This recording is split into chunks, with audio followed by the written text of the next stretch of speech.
Today, I have the privilege of sampling America's only native caffeinated plant, Yaupon, by a generous donation from Valhalla Tea.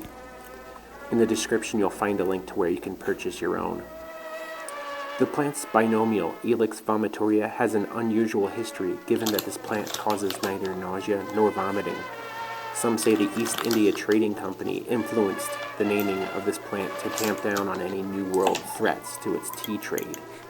To learn more about Yaupon, visit pullupyourplants.com and search the word Yaupon in the search bar, or just follow the link in the description below.